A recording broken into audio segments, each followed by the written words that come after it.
already got Udyr, and both champions have options to kind of disengage if they get jumped on, and Seraphine can always just throw Qs to face check bushes anyway. You have Hawk He shots. very healthily just walk down towards bottom lane, and so we're going to see that trade of objectives and just a little bit of relief from the pressure from IG in their bottom lane, what they've had to deal with versus the double ranged.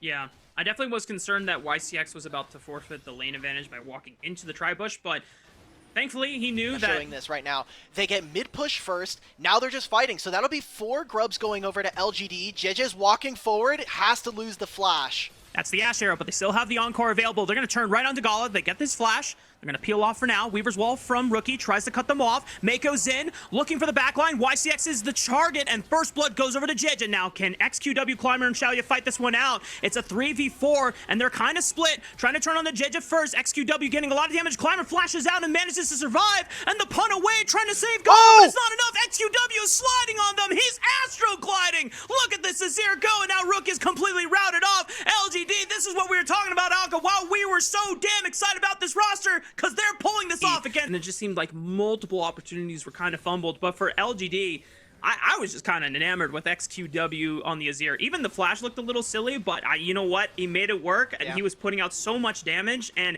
it just didn't seem like IG was being able to go blow for blow. Try to get vision, try to get damage down onto this top tier 1. It's going to force the response coming in from Rookie, but how do they ever enter into the river?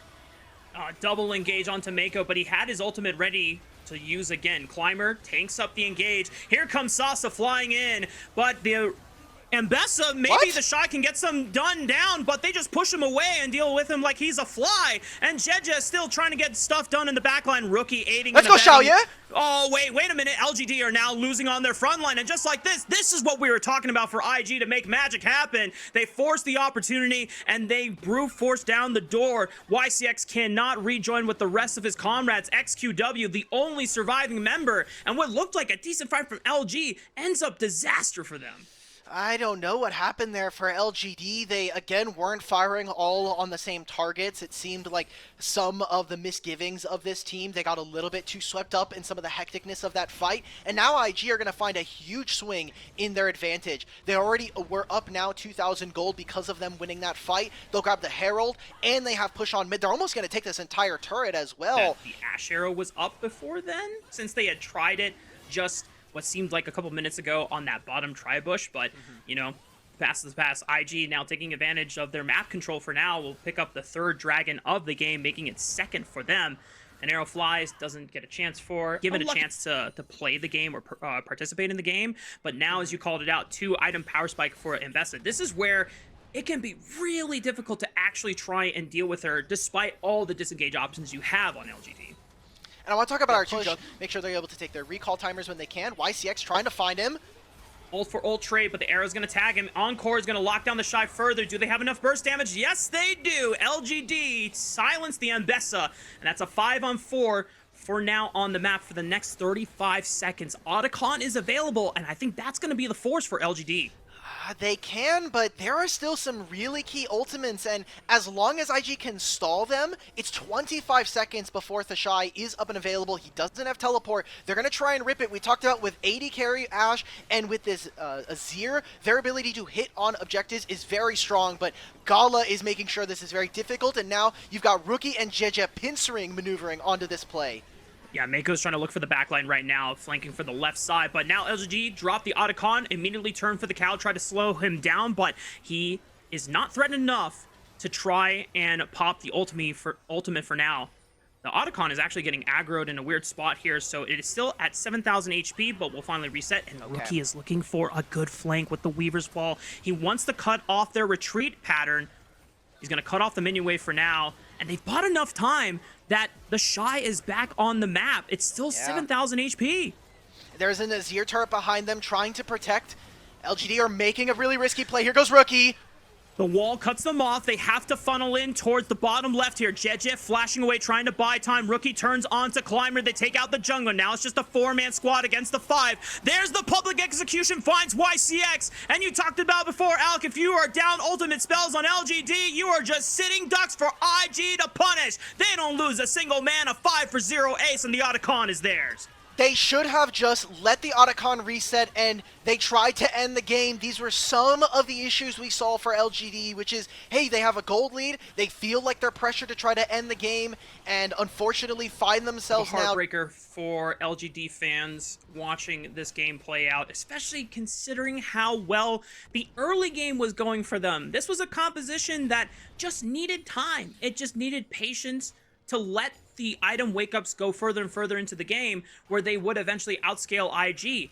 IG were the ones under pressure to play faster, but the fact that they were gifted away back into the game, I mean, that's where experience is going to trump some of the overzealousness of these rookies from LGD and IG. I mean, yeah, maybe they didn't have the cleanest early game, but they're not going to waste an opportunity like that. For sure, and we were looking at the bottom lane very early on. Again, double range matchup for LGD.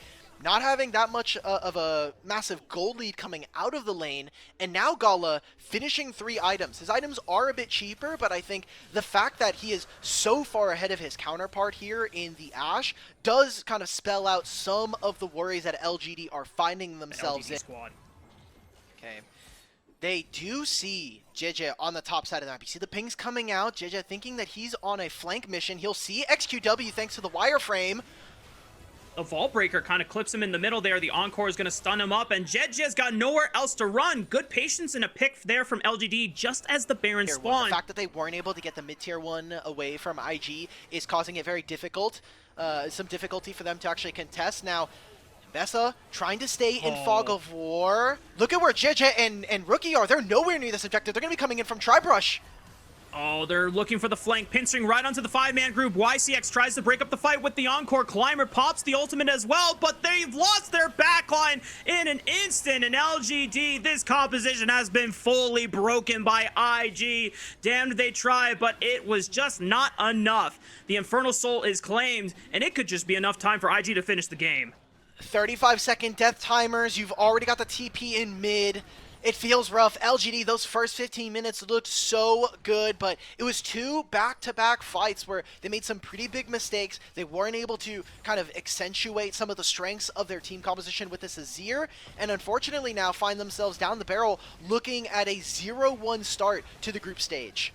Yeah, and if you're an IG fan, considering at the time, we did not know what kind of level Ninjas and Pajamas were going to be playing at, but then getting what we considered was a big upset over IG, then turned out to be, hey, you know what? They ended up being the first seed in the group, so maybe a kind of a snap check reality for IG, but now in this group, you want to be one of the first 2 seeds. You want to be making a deep run into playoffs, and having performances like these is the way to do it as they find the snap engage. Once again, Cease and Desist forces the hand of LGD to turn back and kite.